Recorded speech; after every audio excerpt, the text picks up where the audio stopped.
Hey folks, it's Sharon Blanchard. Welcome to Who's That Leader in the Mirror? For over 30 years, I have dabbled in the leadership field that culminated in a search for the perfect leadership philosophy. But as I like to say, I'm still growing up and I have so much to learn. So partly because I live in a remote area of the world, I've decided to make this podcast a shared classroom where we'll take a deep dive into leadership. How being authentic doesn't necessarily mean you're a better leader. We'll have conversations around identity, ego, and humility, about being courageous and value-centered leadership. We'll chat with leaders who understand that who they are, their identity, their sense of self, values, and beliefs are integral to their leadership approach. They're leaders who want to make changes in their approach to become a better version of themselves and realize that they need to reconcile who they are with what they do and how that's golden. It's the golden key to living their leadership approach authentically. I have cast a wide net of friends and colleagues, those I have worked with and have a tremendous amount of awe and respect for. So who's that leader in the mirror today? Is there an authentic leadership veil? Just ticking the box or authentic engagement? And how do you know the difference? This week, I am so excited to share my conversation with Dr. Shelleyann Scott and her insights on leadership and the higher education culture. We discuss problematic leadership and the negative impact of neoliberalism in the creation of constructive and deconstructive leadership in higher ed, the challenges, the do's and taboos, and that, my friends, is just the tip of the iceberg. Make sure to tune in. Alrighty, here we are. Our recording is in progress. Well, welcome and hello, my beautiful friend, Dr. Shelleyann Scott. I actually wrote in my little intro how literally I'm in awe, but also scared to death of you. But you were just amazing. And I remember going, I want her, as scared as I am, to be my advisor. And when I didn't get picked, of course, 6 months into it, I had to go, can I have a change in advisors? And went and begged you and Dawn to take me on. So thank you for joining us today. Oh, it's my pleasure. And so we're going to dive right into it because we've had a bit of a pre-chat. And, the big question is, it's one of the things that I ponder and continue to ponder. And even when we look at the leadership landscape across all industries and sectors, it's like, what the hell is real leadership, right? And everyone's talking about authentic leadership, but are we really, truly ever able to be authentic and take those masks off? And so just tell me, what does that all mean to you? That's a really hard question, isn't it? I mean, it's such a good question because it strikes to the core of what it means to be a leader to you as the person. And I think that whole authentic leadership thing really strikes to your value system as who you are as a leader, who you're willing to be as a leader. But I think sometimes that is sometimes in conflict with what your bosses or your superiors expect or want you to be as a leader. And that's something that I've been thinking about. And I'm actually talking at the moment, I'm talking about writing a chapter about that very thing in terms of reflecting on my experiences in various leadership roles throughout higher education, in both Australia and in Canada, and reflecting on how leadership has changed over my 25 years, 30 years in higher ed, and kind of encapsulates that whole question you've just asked about, what is a real leader? I think authenticity, is a crucial piece of understanding who you are as a leader, who you're willing to be as a leader, and ensuring that you understand your own value system. So I think when you're talking authentic leadership, I know we had lots of conversations during your own work in your own studies around what does that actually mean? Does that mean, the literature talks about knowing yourself, but you can be someone that is not credible or not a relational person, where all you're fixated on is getting the job done or getting results or bringing about change, which might be the mandate that you were charged with. But if you aren't relational or you don't care about the people who you're working with, or your followers or those who are the change implementers, getting the job done can actually mean harming them, harming your followers, right? Or damaging the culture. So is that effective leadership? I would argue, no, it's not. Because if you're damaging your followers or you're damaging the culture, that's not effective. That's not, you might achieve a particular goal, but at what cost? So for me, real leadership, but maybe that speaks to my values. If you don't share those values and you're a leader, can you be authentic and still be someone that really isn't a nice person and is prepared to harm folk to get the job done? And we're seeing that more often. I think we're seeing leaders in universities who are charged with making change happen or getting the job done, whether it's the latest strategic plan or whether it's a mission statement or whether it's getting the budget sorted out or, you know, whatever the job on the checklist is. And they're charged with doing that. Their bosses, the provost, the vice provost, they don't care how you get the job done. And ultimately, I really don't believe that they care about what damage you do as long as you can tick the box in your performance review. However, the long-term impacts of the damage that these leaders who are what I would call destructive or toxic and inauthentic, the damage that they're doing can be long-term and it can span multiple leaders. So, you know, that's a real issue for me is the damage that they're doing. And they've got all these initiatives going around mindfulness and health and wellness, but they're not looking at the core impacts, the direct linkages between problematic leadership and workload and health and wellness impacts that's having on the followers and staff and faculty and students in many cases. So that's a big question. If you're blinkered as to what could be the root causes here, I think we need to open up some very serious conversations around problematic leadership because it's having more than just, success checklists, getting the job done kind of answers. And it's really that question, and we talked a lot about this, like what's truly authentic and how do you even gauge, that authentic gauge. I'm a little bit skeptical and probably too critical when people start talking about authentic leadership. And I'm a bit daunted, perhaps, because I've been engaged in too many situations where people are talking about authentic leadership, but it's really like a veil. It's just one more thing to kind of a protective layer, right? Right. And that protective layer in that you're engaging a process, you're engaging people to get, obviously end goals, right? Those KPIs are critical, but it's a facade. I guess that's what I mean by it's a veil. It's a bit of a facade. And that's where I think, like, when we talk about real leadership, it's like, well, what really is leadership? It's changing. I think the landscape of what we traditionally thought of leadership and what is leadership has changed a little bit. What do you think about that? Especially, I consider you a leadership guru. And when you think of, how we defined leadership in the 70s, 80s, 90s, right? That traditional transactional style leadership. Sergio Vanni was like, probably they all thought he was a big hippie, and who the heck was he and what did he know about leadership, right? Lovely. Yeah.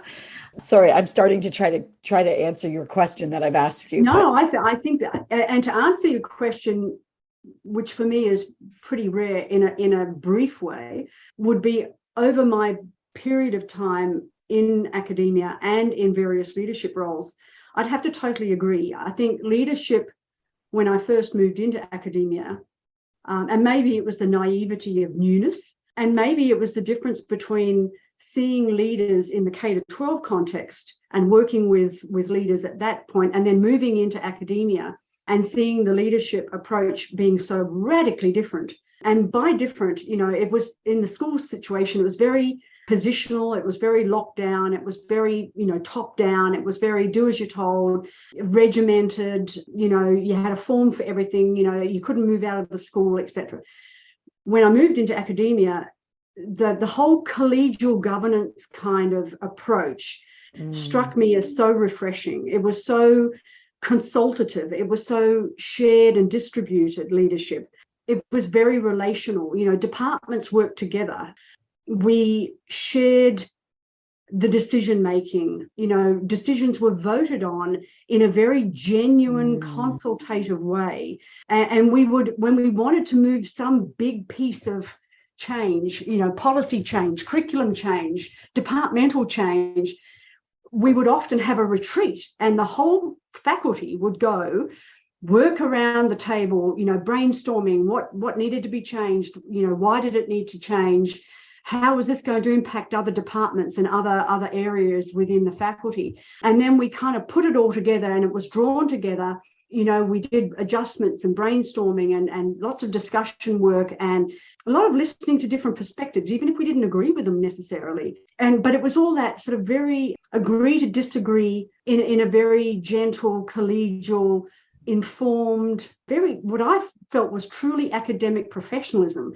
That was very much the norm at that time. And I don't ever remember the dean coming down and directing the process. It was very much from within. It was, it was sort of guided and shaped from within.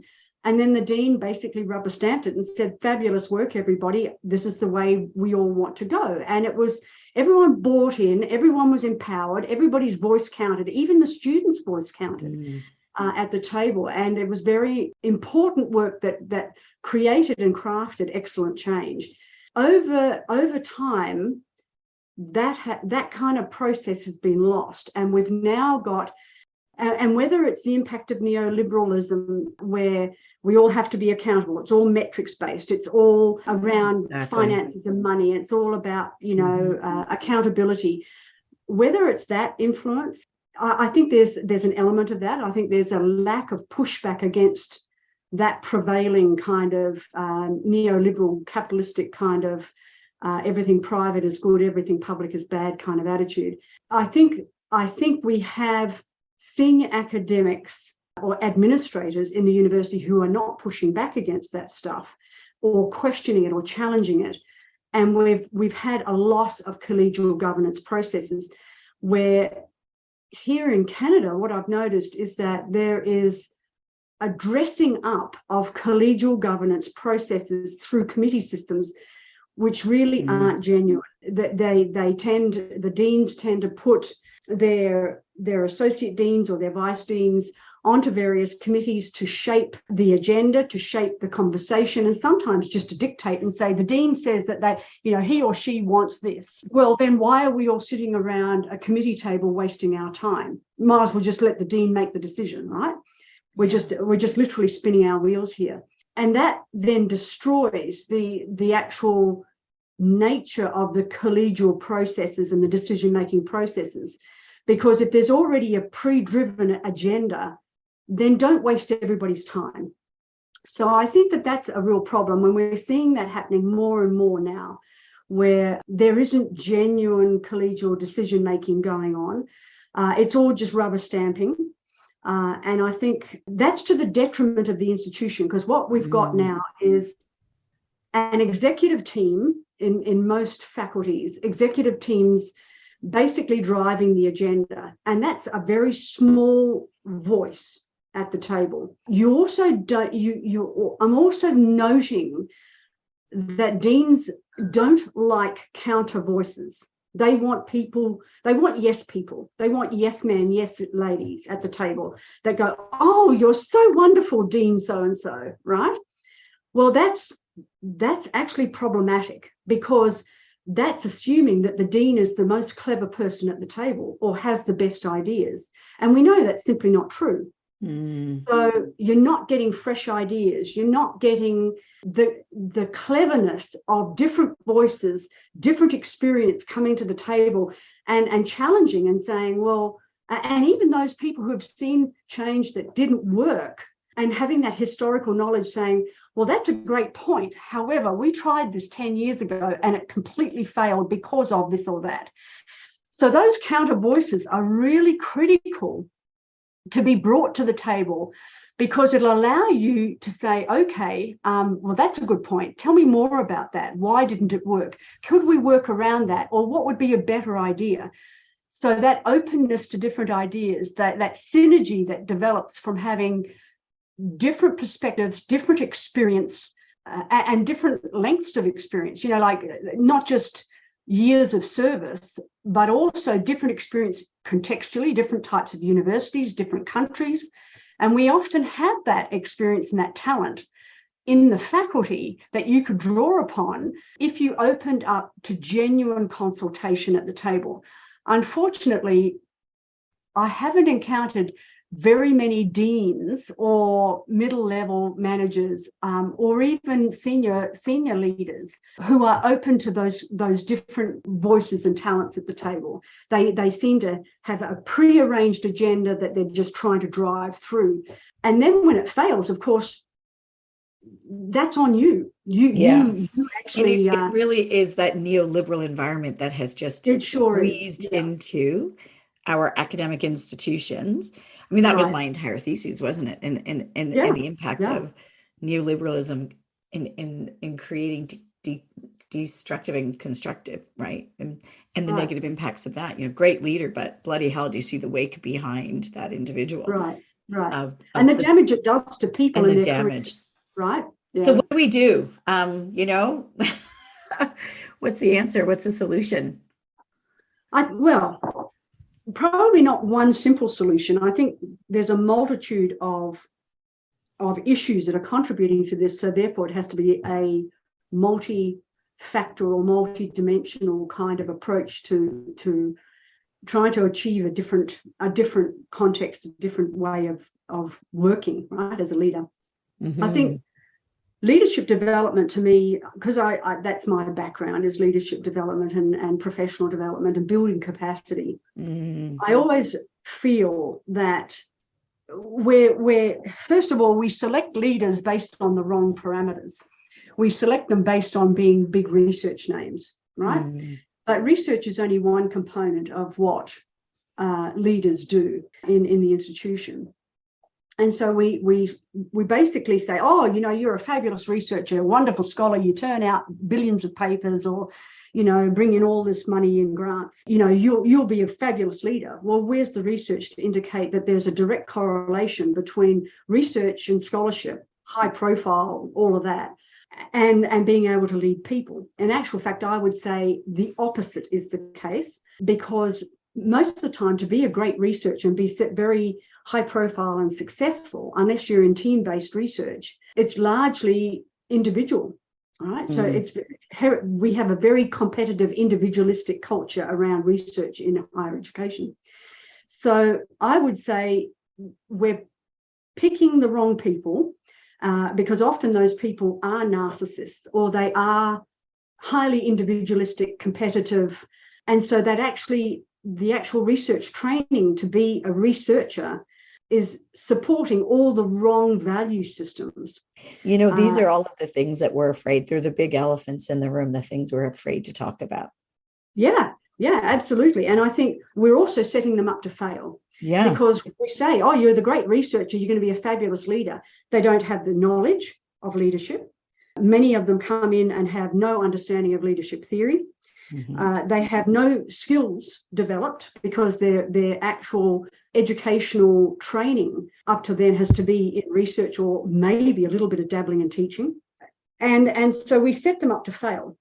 Nor do we provide really good, effective leadership development once they're in the role. And unfortunately, so far, our research has indicated that if leaders are advised to go and engage in some leadership development, it's because they're perceived to be a failing dean, or to be a failing chair or department head, or whatever. It's not proactive, and it's not proactive, and it's not saying this will help you, to take on this fabulous role and to be brilliant in it, right?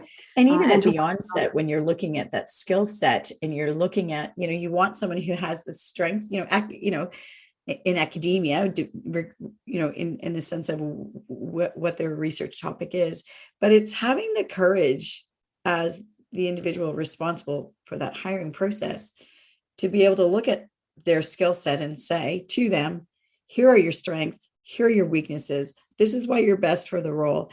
And this is how we're going to support you starting, day one. Right. But we don't do that, do we? No, we don't. No, we don't. And the other problem is that in many cases, not so much in Western Canada, but in the eastern provinces and elsewhere in the world, the appointment duration is sometimes 1 or 2 years. Yeah. And then they're charged with, well, you need to make change in 6 months, right? So the expectations given or set upon these new leaders or any leader is sometimes almost unrealistic. Like, how do you do that? How do you get to know your people? How do you build trust? How do you establish great teams of people who can bring about positive change and do that all in a year or 2 years? It's almost an impossible task, but they're still being tasked this way. Conversely, in other places where they're in for 5 years or 10 years, where are the checks and balances that if this person is not suited for the role and they're destroying their staff or their faculty membership because they are incredibly unsuited, they're not relational, they have destroyed trust within a couple of years, right? Where are the checks and balances from outside of that department or that group to say, hey, how's this person doing? Not well. Okay. What do we do about it? Do we move them out? Do we give them leadership development? Do we give them a mentor? How do we support them to actually make positive change? And if they can't change or don't want to change, then where are the external accountabilities to say, you're not suited for the job, you've destroyed the culture, you're creating wellness issues, you need to go. And there isn't any of that at the moment. And and what happens to those really great leaders in the process, right? As a result of that, as you're describing, I'm thinking of so much of our discussions over the course of my dissertation process, and what happens to the good leaders is what I'm thinking, right? And they just they're on the beach, right? They're they've rolled up, they fell out of the boat, they swam as hard as they could, and they're exhausted, and they're trying to get. And are we burning them out? And that's exactly. And when I meant the beach, they're not in the sun with a margarita in their hand. They're in the sun, drenched in water, exhausted, and it's like, I'm done, right? Yeah. And we can't afford to burn out good people. This is the other worrying thing to me, is that I've seen it, as part of my leadership role, where I've got some fabulous people in my department area, and young, enthusiastic, talented, just jolly good value. Like they work hard, they're fabulous with students. And they're being beaten down, either being targeted by bad behavior going on that's not being stopped by our admin team. Because that's the other thing, right? Is sitting back and allowing bad behavior to happen allows it to grow. You actually have to step in and stop bad behavior. Workplace bullying is alive and well. Those people are then stepping back and saying, for my own survival, I have to step back and step away from this. And so we're burning out good value academics who, with a little bit of support and a little bit of alleviation of workload or some positive reinforcement, so just saying, hey, so-and-so, you're doing a fabulous job. I really appreciated what you did with that. Good stuff. Keep it going. So it doesn't have to be financial rewards. It can be just a bit of recognition or a quiet pat on the back saying, brilliant stuff. That was so good. The feedback's come back to me. You're doing good stuff. That's enough sometimes to overcome all the negativity in the world. It doesn't happen often enough, unfortunately. In my research, I encountered some really good leaders who had stepped away and who had been in the leadership position, had been, again, kind of beaten down, burnt out by the system, where the expectations were unrealistic, the workload was obscene, they didn't have the support that they needed, and they didn't have the knowledge that they needed to really do the job well and to fly beautifully in the job. And they turned around and said, I'm out. I don't want to do this anymore. And I'll never pick up a leadership role again, which is a huge loss. And we don't have enough good people in the system, good leaders, that we can afford to do that we can afford to burn them out and just say, you're discarded now. Yeah. So I think we really need to watch out for the good leaders. And I think this is really something that leadership teams further up the line, the senior leaders, need to look out and say, do you know who your good leaders are? Mm-hmm. Do you know what they're doing is great? Are you hearing good stuff? In which case, can you provide them as a mentor to others who are struggling? Can you provide them with more support? Can you provide incentives, financial, in other kind of recognition kind of areas? Can you get them to advise what they're doing that's successful, so that others that are not seeing that kind of success can learn from the good work that others are doing? Sometimes, again, it's just a matter of the boss saying great stuff. Yeah. It also could be policies.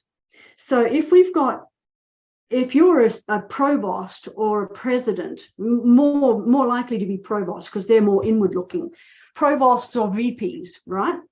Are you seeing policies and practices that are impeding or barriers to innovation?